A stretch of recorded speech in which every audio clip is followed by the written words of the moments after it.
There will be no whitewash at the White House. All right, let's get to our guest and a welcome return for Steve Bassett from the Paradigm Research Group. Steve, thanks very much for coming back. My pleasure, Howard. Always great to be with you. Now, it is not quite a year, I think. I haven't looked back through the archive, but I think it's about that duration of time since last we spoke. So I think we need to bring ourselves, first of all, up to date with what is going on with you. Goodness. Really, you want to ask the entire country that question. Hello, United States. How are you this morning? What's going on with you these days? Well, we're going through a vast transition, somewhat unprecedented in our history, at least our modern history, of political chaos, intrigue, upheaval, and uncertainty. Well, that's a hell of a smorgasbord. How come? We had an election, and the candidate who won is rather unusual. Well, there are those who are saying that, both sides of the Atlantic, yeah. Yes. So, and it's really thrown all the cards up in the air. And as a result, a whole lot of people were affected. Certainly, just about every advocacy movement in the country was affected by this political upheaval. And the disclosure advocacy movement is no exception. Okay, because look, I've heard various ways of looking at this propounded by various people in your sort of field since Trump was on the way to being elected and got elected. One view is this man is not going to be interested in any of this stuff because it's just not what he does. He wants to build a wall. He's got other priorities. The other thought is that this man wants to make his mark and wants to make an indelible mark on the popular consciousness and on history forever. So one way to do that might be to open the vaults and tell the truth as you would see it. Which way do you see this? Both are correct. And that's part of the reason that things are quite complicated. The other matter in terms of me and Paradigm Research Group is that we came very close to disclosure. Few people really know how close we came. Those who were following PRG's work closely by being on the updates list, which you can go to paradigmresearchgroup.org, and there's a place on the left corner, the lower left corner, you can subscribe to the updates where I was giving reports on the progress. But outside of that, people would have known. And essentially what happened was this. We had the window of opportunity to get this done, and it was based on the presidential candidacy of Secretary Clinton, who, because she's connected to the issue all the way back to her husband's administration, 1993 to 1996, the Rockefeller Initiative, which was an effort by Lawrence Rockefeller to get the files out and end the truth embargo shortly after the Cold War ended, which failed. And then they just never talked about it again because they didn't think it would be helpful to their political ambitions. Because of that connection, because she ran a second time, this time PRG was able to drive the issue into the media. And for the first time ever, and that occurred in, I think, February of 2015, the Rockefeller Initiative was mentioned in print. And I think it was by Jennifer Harper of the Washington Times.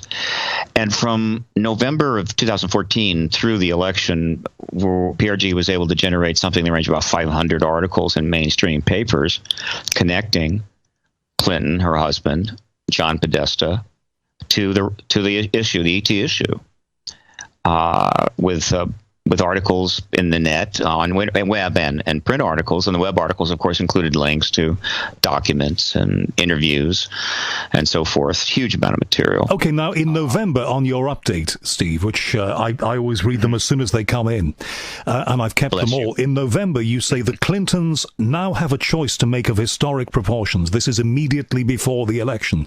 Should they immediately take interviews with top journalists and discuss in greater detail what they know about the ET issue and what transpired during the Rockefeller Initiative, the resulting media storm will force the Pentagon and the White House to reach the necessary understandings, allowing Barack Obama to be the disclosure president, or should they remain silent?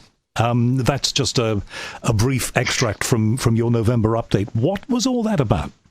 Well, that was the whole point of the 3-year effort, which goes all the way back to the Citizen Hearing on Disclosure, citizenhearing.org. It was held in Washington, D.C. PRG produced it, and then delivered the testimony of that mock congressional hearing to entire House and Senate, which included 3 hours of testimony about the Rockefeller Initiative. That was in November of 2014. And so what happened is that when we finally got the issue in play, and it was starting to be written up all over the world, including in New York Times, Washington Post, Washington Times, New York Daily News, Chicago Tribune, Times of London. I could go on and on and on. It was totally outed. There it was. All right. What was happening is that as planned, the Clinton team, which included her and her campaign chairman, as well as her husband, we're getting queries from reporters as early in January of 2015. And they wanted to know what's going on with this. Well, what's this Rockefeller Initiative? And they didn't want to talk about it, not to reporters, not under, they weren't under controlled conditions. And so they stonewalled everyone. All these reporters were getting no response at all. And when I say no response, I mean that the New York Times did not get their calls returned when they wrote an extensive article about it. In other words, their plan was, we have to control this. We can't engage it properly because then it might hurt our campaign. So we're gonna try to finesse this, like in bridge. So what they did was they, rather than answer any questions, they did start to speak about it because they knew that if they didn't say anything, the pressure was going to get even greater. And so over that period, 2 years, as she's running for office, the Clintons or their surrogates spoke to the issue 12 times. Jimmy Kimmel's show, Ellen DeGeneres' show, Obama went on. Obama is part of the Clinton team, by the way. He spoke. Podesta, on several occasions, gave interviews, and then she gave a very significant interview to the Conway Daily Sun. And so the result was this. PRG was able to generate more political coverage of the ET issue in that 2-year period than in the previous 68 years combined. Unprecedented political coverage. And she, as a presidential candidate, spoke to this issue beyond anything that had ever happened before. The issue was in play. And I knew that if she were to actually speak fully to it and start answering questions in depth about what had happened and why they had been discussing it prior, it would generate a media storm so intense that the White House and the Pentagon would do what we've been waiting for them to do for a long time, and that is to cut a deal. Right. Something then apparently went wrong. Was there something that went wrong, the realization among the Clinton campaign team that perhaps they were not going to win, which, of course, ultimately they did not win? The principal thing that prevented this story from blowing open and probably giving us disclosure under Obama was the television news. Television news operations are a mess, and they are commanding a great deal of attention in America still. And you've got 3 networks, regular networks, that are under FCC aegis, and then you've got 3 cable networks. This is the news, right? And in our country, we had these debates, and there were more debates this time than in any previous election. It's something like 33 debates and town forums for 23, 24 total, initially 24 Republican candidates and 3 Democratic candidates. And in spite of all these hundreds of stories being written up in major print media about the Clinton ET connection, not a single one of the television news host moderators of the debates. In other words, in our country, the debates are moderated by a television host, a news host, and they have control of the questions. But they claim that they virtually have total control. They're not influenced by anyone. And so these multimillionaire, they all make $1 million, $2, $5, $10, $15 million a year, quote journalists are actually controlling the debates, and they did not ask a single question of Clinton or anybody else in the campaign, nor, in spite of over 130 articles written about PRG and myself and my engagement with this issue in the media, ever even called me up and said, come on down, let's talk about this. And so she got a pass there. It's extraordinary. Well, I watched all of the debates, and the problem seemed to me to be that as the debates went on, more and more it was focusing on 2 things. Hillary's email and, the idea that Trump had that she should be behind bars. What's happened to that now? Well, we don't know. And the other side being, of course, the various claimed misdemeanors of Mr. Trump, which Hillary had to press home. And it seems that your issue got lost in between those two issues. Do you concur? What do you think? Well, yeah, the ET issue was not the only one lost. There were a very long list of issues that were not engaged. That the television media does not properly engage the issues. It doesn't engage the candidates, thus increasing the likelihood that we're going to get candidates that are not probably what we want to be leading the country. Hell, look, more questions are asked in a single parliamentary question session of your prime minister than in all the debates held in one of our quote 4-year elections. And so she got a pass. And as a result of that, they made the decision that they were probably going to be able to get through to the White House without having to truly speak to the issue. And so as of June the 2nd of 2016, they didn't say anything more. And now, and here's where it gets to be painful. Fine. She thought, I'm going to make it to the White House. I'm not going to have to, talk to the New York Times about this. I'm not going to have to give a major interview. Then I can do it, right? Because then I'll be the president, and then I can be the disclosure president. I can be the one that the president that finally announces to the world the ET presence is real and go down in history. All very good, except she didn't win. And when she didn't win, the media, which was ready to pounce, I mean, they were ready to jump on her the moment she won that election. I know this because I was for the last year and a half.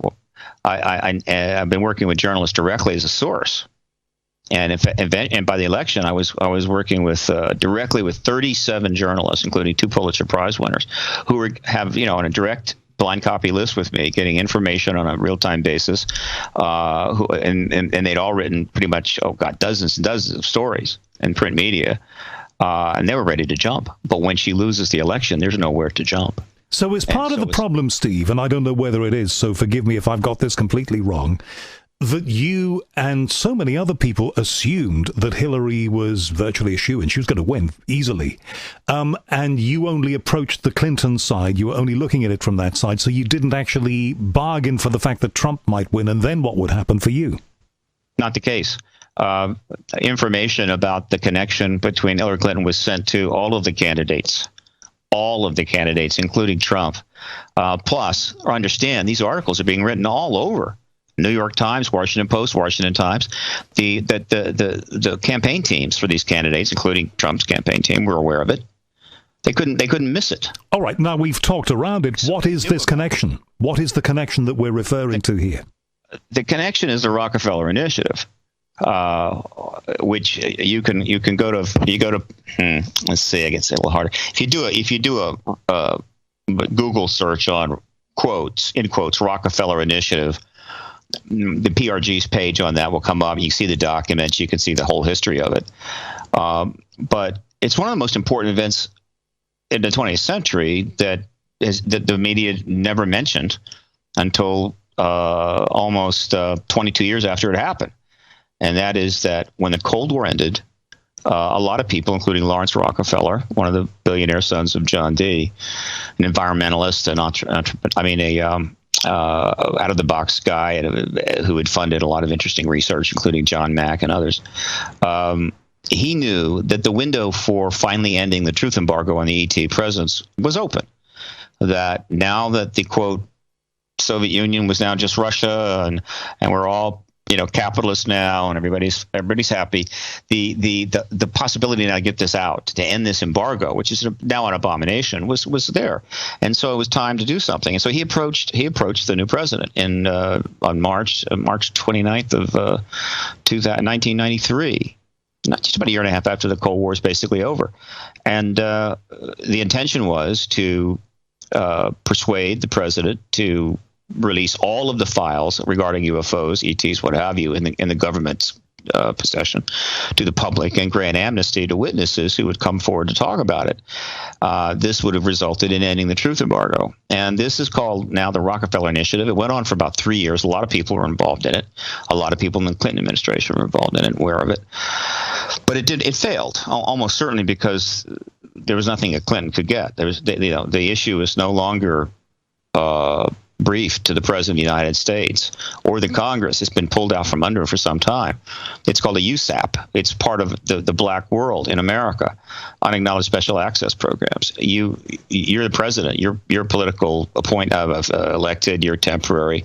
It is just too risky. And so that constitutional breach has been in place in increasing degree since 1961. It's a major problem, huge political issue. And so he couldn't get anything, and so it ended in '96. Clinton was under a lot of pressure. There was a new election coming up, and so they just decided we'll just never speak of this. And so everybody involved just never spoke about it, and the press didn't cover it. The press knew something was going on, but they didn't pursue it. And there was like one brief article in the New York Daily News. That was it. And so they then proceeded on with their lives, and all these people went on to run for president. We're talking about Hillary Clinton and Al Gore and Bill Richardson and their chief of staff Panetta and their chief of staff McClarty and George Stephanopoulos. These people knew about the Rockefeller Initiative and never spoke a word about it. That is the connection. And so it might have ended there. Well, one of the reasons it didn't fully end there is because the Clintons basically figured out or tipped off during that period, 93 to 96, the ET thing was real. Unless they figured it out on their own. I mean, the books and the documentaries are out there. You don't have to be a CIA agent to go see them. They're in public domain. Well, listen, Steve, I've got a long memory, okay, and I've been doing news out of London for many, many years, most of my professional career, and I do remember the Clinton era very, very well. Right. And everybody said when Clinton was elected, he would be the disclosure president. They said, here's the guy who knows he's going to be given the keys to it all, and he's going to show the world because that's the kind of guy he is. And, of course, ultimately, he got embroiled in the Monica Lewinsky affair, and people's attention went elsewhere. Well, Howard, I know that you followed things closely. I'm sure you did. I was in Washington, D.C. I followed things even more closely, and I can tell you without any doubt in my mind that the idea of Clinton being a disclosure president was never brought up at that time. It was not a factor. It was a non-issue. In fact, when he was elected in 92, the entire era of exopolitics hadn't even begun yet, and it was not in play. Jimmy Carter was the first president to even speak to the UFO issue during a campaign, and it was a very, very small thing. He brought it up. He mentioned he had a sighting, got a lot of people excited. He got a lot of letters to the White House, 4,000 or 5,000. But again, it was not a significant engagement during the campaign. Once he got all these letters, he tried to launch a study. In fact, he did launch a study early in his administration, which was very quickly blocked, shut down. Basically, Carter was told, "You don't have any to know. Don't just go away. Leave us alone." Literally, and that study was eventually sort of shut down with a certain amount of deference. In other words, they ran it out a little bit, then they closed it down. A second study was also begun in 1977 from the Stanford Research Institute. That got shut down immediately by the Pentagon, and it all just went away very quickly. That's it. And so it just simply was not an issue, and it wasn't covered, and it was not known. Now, the private principals, of which 16 are still alive that were involved in the Rockefeller Initiative, they did talk about it a little bit. It sort of got out on the net as you get into the mid-'90s and so forth, but never in the mainstream news. And what changed all this? Two things happened which changed all this dramatically, and that is one, when in 2000, after Clinton had left office, Canadian researcher Grant Cameron, presidentialufo.com, who was following this himself extensively, submitted a Freedom of Information Act, request to the Office of Science and Technology Policy of the Clinton administration and got back 1,000 pages of documents. Somebody must have made a mistake. They screwed up. And they sent him 1,000 pages of documents, which confirmed the whole damn thing. And he then sent those to me, and then I presented them to the Washington Post and USA newspaper, and they did nothing. I mean, they just didn't even touch them. Then we put them up on the internet and started trying to get attention to them then. This was in 2001. And again, it took even though for the next 14 years the media was being informed, and I was talking about on scores of interviews. I've given over 1,200 interviews. The Rockefeller Initiative, there was no coverage, nothing. They stayed away from it until 2015 during that campaign. But something else happened in 2002, out of the blue. John Podesta comes to the press club, National Press Club, and at a press conference for a new organization being funded and set up by the Sci-Fi Channel called the Coalition for Freedom of Information, which was to be a, quote, Washington mainstream organization addressing the, quote, UFO phenomena. Very unusual thing.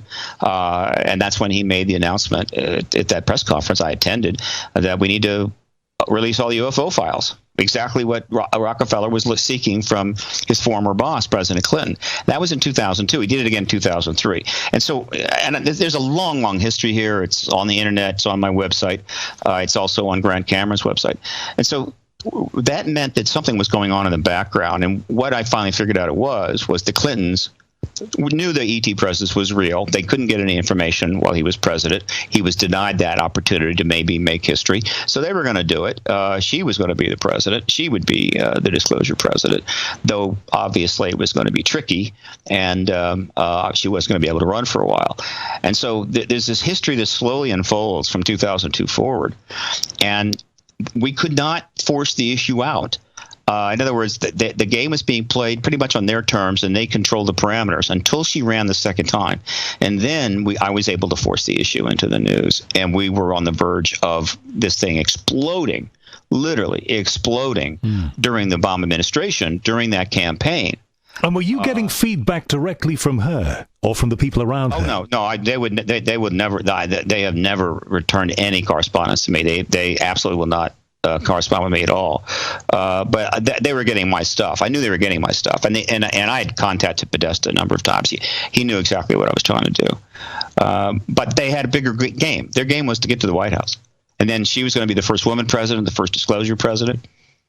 But she lost, and in fact, in August, which I'm going to publish this, put this interview up shortly. But in an interview that I gave on camera in August of 2014, I said I didn't think she would win, and that she was not going to win unless she engaged the extraterrestrial issue. And I gave the reasons, and that's exactly what happened.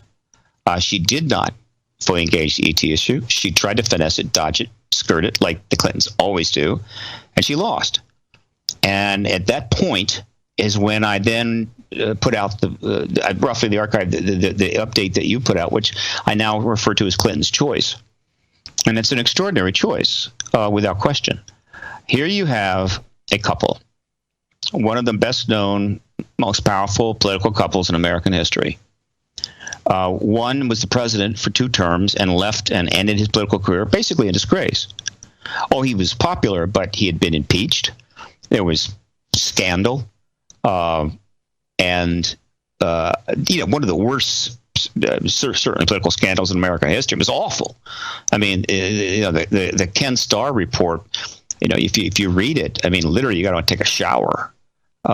It was terrible. So he leaves in disgrace, and then she launches her, quote, political career, and she has her ups and her downs. But then she ends up embroiled in numerous scandals, and then loses to Donald Trump. So her career ends in disgrace. So are you saying here, I think it's important that we just insert this, that you think that if Hillary had engaged the issue in the way that you hoped and prayed she would, she might have won? She would have won. I don't have the slightest doubt in my mind. And yet maybe the thought process of the people around her was that, and I don't know what they were thinking at all, I think they had other issues to deal with, that if she did engage that issue, people might write her off as being crazy or going off on a tangent. Yeah, well, they were completely wrong, which advisors usually are. And here is one of the most significant aspects of all this, which I think my British friends may appreciate. Referring to Oliver Wendell Holmes, one of the Oliver Wendell Holmes stories that involved the famous dog that didn't bark. He solved the case because the dog didn't bark. Here is this is the example. The ET issue was fully out there in the news during that entire presidential campaign, and it had been out in the news since the ET connection to Clinton since 2001. And from 2001 on, the politics in the United States become as vicious, as partisan as ever seen. In the modern era. I know it got pretty ugly back in the early 1800s and so forth, and maybe after the Civil War. I get it. But in the modern era, nothing like it. Anything, every aspect, anything that you could be attacked on, you were attacked on. If they could attack your dog, they'd attack your dog. Your wife, your kids, your mothers, anything. They'd make stuff up. All right.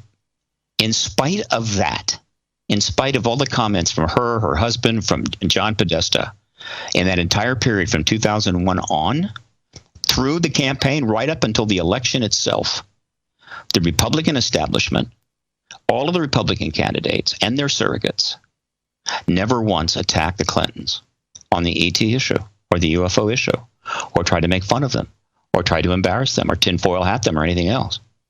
The dog didn't bark.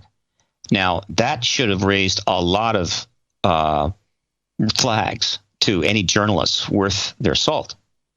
What the hell is going on here? Why aren't they being attacked for these statements? And the reason is simple.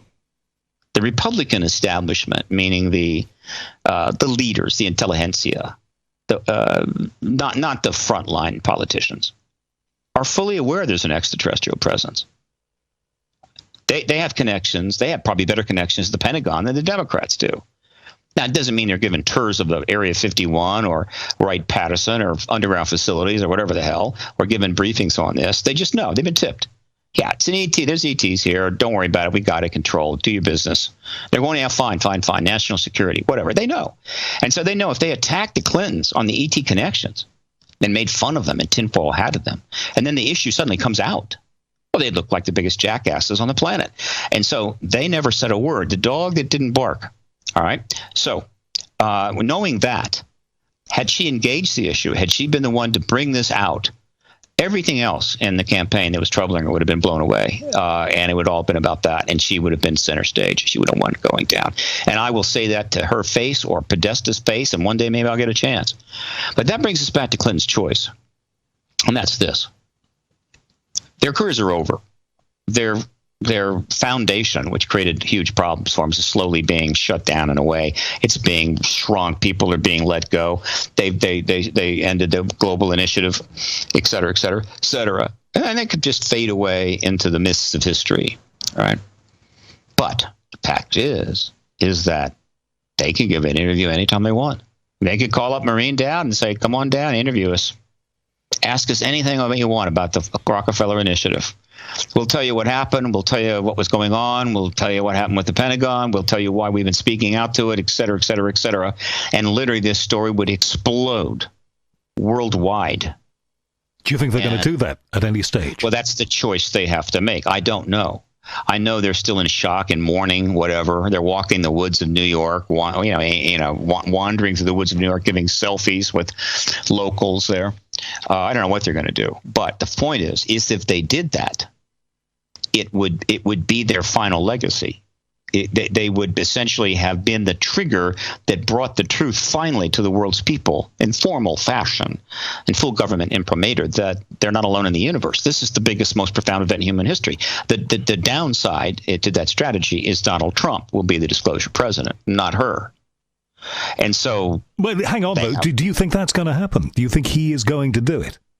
I don't know what Donald Trump is going to do. Nobody knows what Donald Trump is going to do. But I know what the choice that the Clintons have. And I've been talking about this publicly.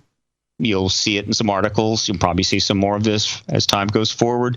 They can still can, and they still can give the interview that could change the world. Will they do it? I don't know. Well, Steve, as they fade away, well, they're not fading away. They never will fade away. But as they step backwards somewhat from the political arena, and as their career goes into a bit of a twilight, that makes them more approachable. And that gives you the opportunity, doesn't it, to approach them and put it firmly to them that this is what they ought to do. Will you be doing that? I can't approach them. There's no way I could get to them. I can't. I mean, I get to them by speaking to people like yourself, by giving interviews. They hear me that way, but they won't approach me. However, as I said, I'm working with 37 journalists. They all know everything I just told you. They know, and so any one of them could approach the Clintons and say, "Look." Well, there's some, particularly a lot of these journalists. Some of these journalists are UK journalists, but there's some pretty big ones in America. They could approach the Clintons and say, "Look, you want to talk about this?" But if they want to, they don't need to be approached. They know exactly the choice that they have. So whether they'll do it, I don't know. But you sound you sound a little deflated, Steve. We've spoken many times, and you sound a little disappointed in the process and in them. Oh, God, of course I am. 3 years of enormous effort went into this. We were practically at the finish line, and it was snapped away in one moment, right? About, I guess it was around Pacific time. It was around 7:30, 7:45, 8 o'clock Pacific time when the election was pretty much decided for Donald Trump. And all that work, basically, at that moment, just went up and missed.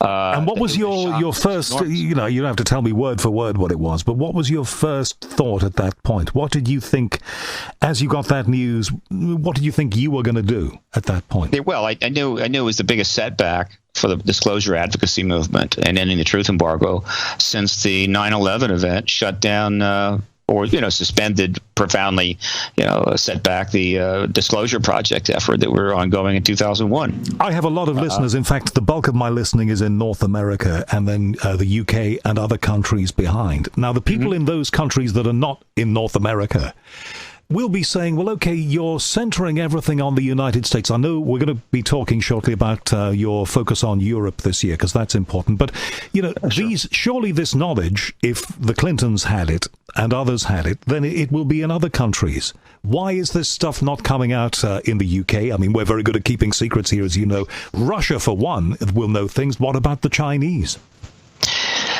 The extraterrestrial phenomena is being covered worldwide. Chinese press, Russian press, Soviet press. It's always been covered. And the UK is drenched in stories about ETs and UFO stories and what have you. Daily Mirror, Daily Star, The Sun, The Guardian, The Telegraph. Daily Express, definitely Daily Express. It just pours out. So the UK people are completely marinated, and they know about that. But the UK government is on board with the US. It's a very complicated history, but the gist is this: the U.S. was the leader of the free world at the end of World War II, and the principal defender of the West against the Soviet nuclear threat. What we said went, and our allies basically, if we said jump, they said how high. And the position of the U.S. was the ET issue would remain embargoed. It was national security, top clearance, and all of our allies went along with that. Said, "Fine, whatever you want, sir. Thank you, sir. Yes, ma'am." The communist China and the Soviet Union had no interest to inform their people of ET presence because they're in ideological control states, and that was the last thing that an ideological control state was going to do. But in modern Russia, there is tremendous interest in all of these things. Now, I was lucky enough 3 weeks ago to interview on live radio a man called Alexander Nekrasov, who was a former Kremlin advisor, former Kremlin insider, who now lives in London. Very interesting man, and I had to ask him, apart from all of the politics, I had to ask him about this issue. And I said, does Putin know all about this? And his view was that Putin probably didn't know anything or very much about all of this because the people who were charged with advising him simply won't have told him. That's ridiculous. That person is, well, hey, look, he's mistaken. I'll be kind. All right. So you think that Putin does know all about, you think Putin knows all about this. So if he does, if you believe that Putin knows all about this, couldn't this come out from him and from that side? Of course it could. I've been saying that for the last 10 years. I mean, that's one of the most powerful messages that I put out, and knowing that the White House is going to hear it. And that is that other nations could disclose at any time, even one of our allies. The UK could do it. Canada could do it. But the two that would be the major problem for the U.S. would be China or Russia. And I can think of a whole bunch of reasons that the U.S., if another nation like Russia or any other nation disclosed this material, the U.S. would not come out of it looking very good. Oh, God, it would be a geopolitical disaster for the U.S. And which raises the question, why in the hell hasn't Xi Jinping or Putin done this? And it's I don't know. I mean, look, the fact is that Xi Jinping, it turns out, was much more of an authoritarian than we expected. And while China has made substantial financial and economic concessions and reforms, they're still an authoritarian state. And they still, they got $1.5 billion people, and their inclination is, we don't want to rock the boat. We got a big ship we're trying to sail here. And of course, Putin is former KGB. He's basically an authoritarian. The U.S. has exacerbated the situation there, probably beyond what it should be the case now. But he's, I guess in his mind, I could announce the ET presence, but I'd be the first disclosure head of state. It would be one of the greatest political legacies of all time. But the U.S. is still been the center of this issue primarily for this last 70 years. The U.S. may have more what we'll call re-engineered or ET technology from vehicles. We may be way ahead in the research and re-engineering of these technologies garnished from these vehicles. And so the U.S. is going to take center stage pretty quickly, and he may not want that. I don't know, but I know one thing. While our Pentagon here or the military intelligence complex, deep complex, has pulled the issue out from underneath the White House and the Congress, I am quite assured there is no general anywhere in the Russian military or any officer in the FSB that would even think about telling Vladimir Putin, this ET thing, you don't have a need to know, Vladimir. I don't think so. And so same thing. Do you think that he would have been asking the question? He can ask any question he wants, and they will give him the answer, or they will be finished. And so the idea that Putin, it doesn't know there's an ET presence and doesn't have access to what is in the files of his government is ludicrous. And so let's be clear about that. And so I want the White House to always be aware that at any moment another nation could preempt us and end this embargo, the embargo that we started and maintained the most for now 70 years, and it'll be a geopolitical disaster. Now, there are so many disasters that the U.S. is facing right now that it may be hard to push that disaster onto the table, but it still looms there, ready to go. And so this is the complicated situation that we have now. And then when you factor in this very bizarre situation regarding the new president in Russia and the things that went on during the campaign that seemed to have a Russian connection and all this other stuff, this has really gotten tangled up. I mean, it is an absolute mess.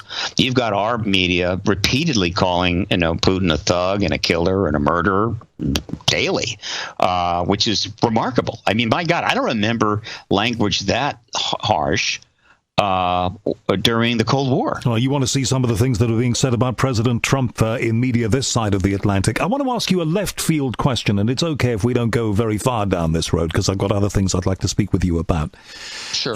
We are heading into very, very turbulent times. In my lifetime, I have never known a time like this. In some ways, it's exciting, but in many ways, it's very scary.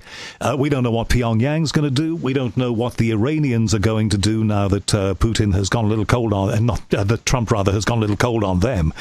Lots of dimensions of instability are there, and there is great potential for something terrible to happen. Do you think, in your gut, and that's all I'm asking, in your gut, do you think that if something appalling happened within the next few years, that if ET has been watching and following us, would intervene? I have no idea, and I wouldn't bet on it. And I wouldn't be talking a few years. Talk about months. The nuclear threat, the threat of mutual assured destruction, MAD, the most appropriate acronym ever, conceived. In a way, from 1940s, late 1940s, all the way through to 1991, was the glue that kind of held the world together. It was the issue uber all, and anything that needed to be done to avoid a nuclear war was going to be done. It justified proxy wars. It just justified that, and pretty much everybody knew where they were. You can't do this. If you do that, we're gonna have to have a nuclear war. Okay, and everybody knew that. And every other countries had to defer to the great Soviet Union, the United States, because at any moment they could get upset and blow the hell out of the world. When the Cold War ends, that glue starts to just dry up and blow away. And what has happened is that, absent a significant effort at worldwide reforms to take advantage of that extraordinary gift that was given to the human race, meaning it's 1991, actually 92, and we didn't have a nuclear war, and people are standing down, the walls are coming down, missiles are being detargeted, and so forth. The Russians are going capitalist. Here's a chance to reform, reduce military budgets, and what have you. And the human race wasn't ready for that. Essentially what it said is, oh, goody, now we can do even more stuff. Now we can misbehave even more. It was like the monitors had left the lunchroom, and now you could have an absolute food fight between every one of the cliques in the lunchroom, and you've got food flying in every direction. Trays are being flung in the air. And so from 1992 on, the last 25 years, quarter century, you have seen essentially the bolts coming out of the infrastructure of world geopolitical policy, and we are on the edge of absolute chaos. And do you believe that the issues that you've been propounding and espousing over these years, do you think that because of that instability and because of that food fight, the issues that you're talking about and are so sincere about are going to get lost? There's two things to say to that. One, I believe that ending the truth embargo on the extraterrestrial presence, meaning the world learning finally and being confirmed that they're not alone in the universe, and that there's an engagement going on, there's agenda there. There's a huge amount to learn about that, and an interesting potential future ahead of us, is the one thing that's capable of staunching this process and taking us in another direction. And without disclosure, we're headed right over the cliff. And so disclosure is virtually essential to the well-being of the planet, and it can't happen too soon. And then secondly, that's the downside. The very chaos that demands a dramatic event like this also helps to prevent it from happening in a way, but in a way not. Look, when things get this chaotic, it makes it more difficult for structured policies to be contained and people to be contained. A perfect example, and this would have been unlikely during the Cold War. You got a guy in Hawaii that decides, hey, I'm gonna release millions of documents to a journalist, Laura Poitras, and go to Hong Kong, and does, and then ends up in Russia. And these things are put out, by WikiLeaks, and Chelsea Manning, and on and on. These are examples of chaos and dysfunction creating opportunities to crack open the citadels of secrecy and power. And so it cuts both ways. We are in very dangerous times. The European Union is on the verge of collapsing under a massive immigration process, which is almost unprecedented in the modern era. And that immigration diaspora is being driven primarily by the conflagration in the Middle East, which was essentially started by the United States. In other words, the United States is principally responsible for what will soon be the end of the EU. and ain't going to be any apologies coming from us, I can assure you. Well, I think a lot of people are of the view, and it's I try not to talk much politics on this show, but a lot of people are certainly of the view that Hillary Clinton and others really screwed up in the Middle East, and that's why we're in the terrible state that we're in. Well, yeah, she screwed up, but the original disaster was launched by George Bush, period. Right? He basically threw a 1 million gallon can of gasoline into the Middle East and lit it in order to impress his father, and because he didn't know better. And then everybody that came after that did not have the ability, the connections, the philosophy, the vision, the courage to rectify this in time, if it could have been rectified. Because I think by the time that Obama came in, I think essentially the fire was so far along that it was going to burn the whole house down. Okay, now I mentioned Clinton, you mentioned Bush. I have to say that you're right. It's a plague on all your houses, really. It's been an effort on the sides of both parties that's made this mess. Yes, but the one that starts the fire, I think should get most of the blame. The others that maybe couldn't put it out, and didn't try hard enough or whatever, yeah, they get blamed too. But the person that starts it, I think that person should get most of the blame. And it's not the way here. Nobody goes to jail here at the high end. Politicians. Some politicians have been going to jail, but they're really the highest end. No, certainly in our financial world, my God, you can still steal $100 billion. You're not going to go to jail. Let me tell you, Steve, and I'm sure you know, and I know you're coming to Europe for a good portion of 2017. That rule applies here in the United Kingdom, where people can get away with the most egregious failings and shady behavior, and they don't go to, because they've got a lot of money and a lot of power behind them, they don't go to jail. But that's a whole other issue. There is a man here in the Ecuadorian embassy called Julian Assange. Right. When you're in London, are you going to try and speak with him? Would it be of use to you to speak with him? Well, it's interesting that you asked that, Howard. I'm going to be arriving in London on April the 4th. The first stint will be about 35 days. I'll be there from April the 4th to May the 10th. Now, ahead of my arrival, I'm going to be contacting my journalist contacts in the UK. And I'm going to be letting them know that I hope to be able to interview with them. I love doing live interviews with reporters, particularly at their offices. And I will make the same request to them that I made the last time I was there, which is, look, I'm more than happy to speak with any of the editors on a purely off the record basis to give them directly the status here of this issue, because the ultimate coverage, in-depth coverage of this issue, the coverage that we absolutely have to have, which we haven't gotten, though we've gotten some great stuff of late, is an editorial decision. It's not a repertorial decision. So the editors have got to get this, right? So I'm going to do that. But also, I'm going to make a direct request that, look, the United States has had 70 years to end this truth embargo. I understand why it didn't happen prior to the Cold War ending. Since then, it's been 25 years since the Cold War ended. They still haven't done it. And so we're not the only nation in the world. And we represent 5% of the world's people. Any number of other nations could disclose. So, with that in mind, if you know anyone within the UK government in an appropriate position that would be willing to grant me a meeting off the record, again, because nobody wants to know they've met with a disclosure advocate like myself.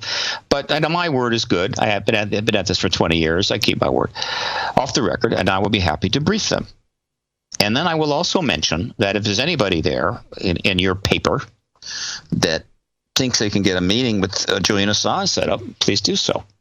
You see, he's appearing, it seems to me, more in the media. I'm sure I saw an interview just weeks ago with him actually speaking from the place where he has been residing for these last years.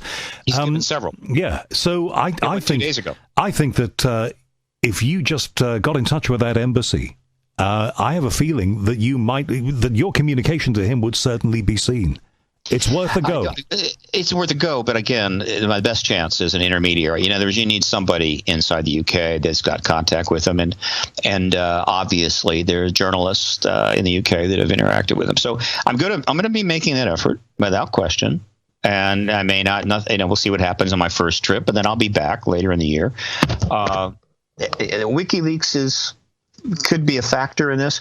Assange has been asked about this. He has been asked, have you gotten anything about the ET UFO stuff that you would release? And he has answered that and said that the stuff that he's getting is not the kind of things that they're looking for.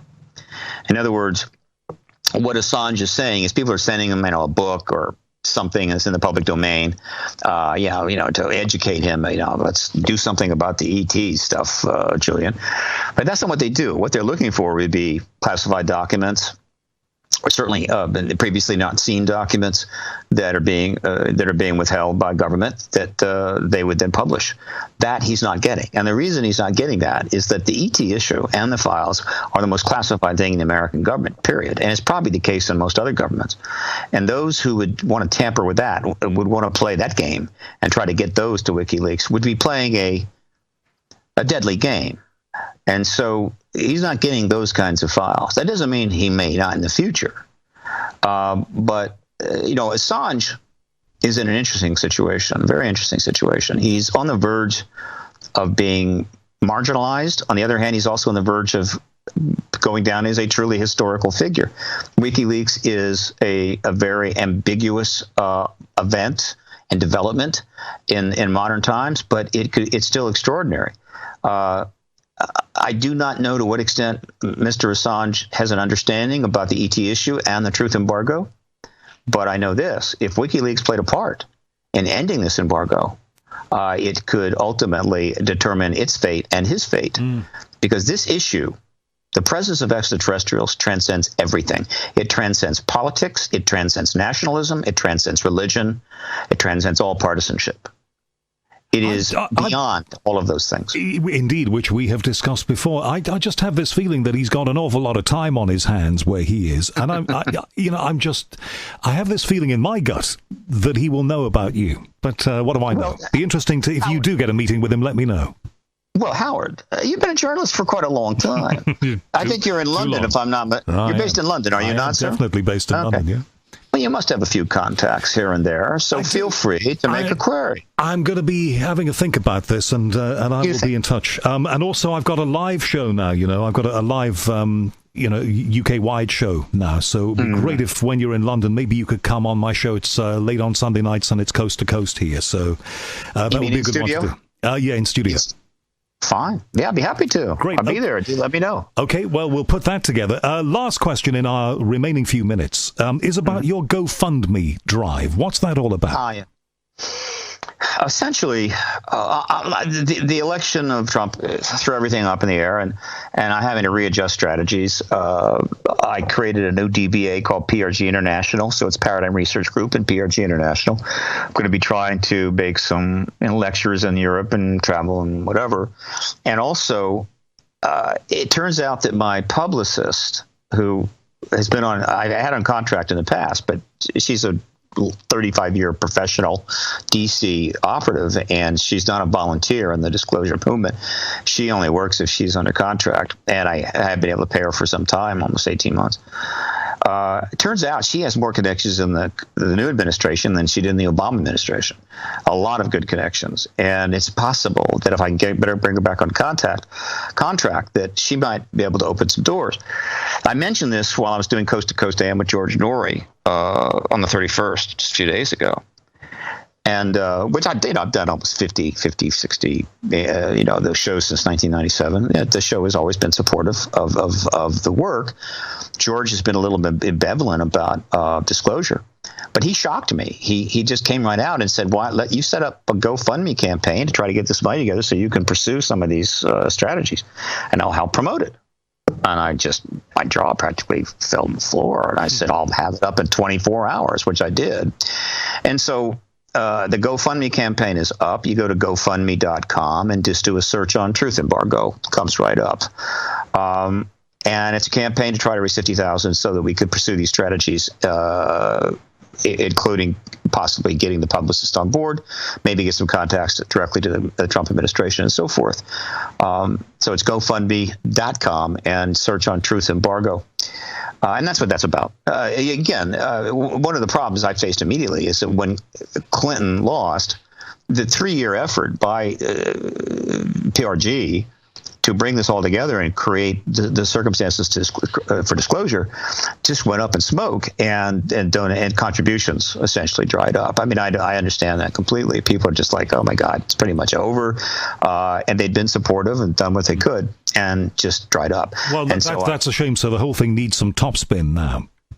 Oh, yeah, I'm making some contacts. I'm talking to people. I'll find the money. It's one way or another. I find the funding. I'll be looking for funding in the UK. There's one very important meeting I hope to have there. Look, this is a global issue. The lack of disclosure on ET presence is holding back the entire global civilization. It's allowing us to continue to sink into the swamp that the human race has sort of created for itself over the last 10,000 years, a swamp where a good deal of people are either drowning or dying of disease, and the only thing that really happens of any note is war about every couple of years, and it's getting worse and worse. And so everybody has got a stake in this.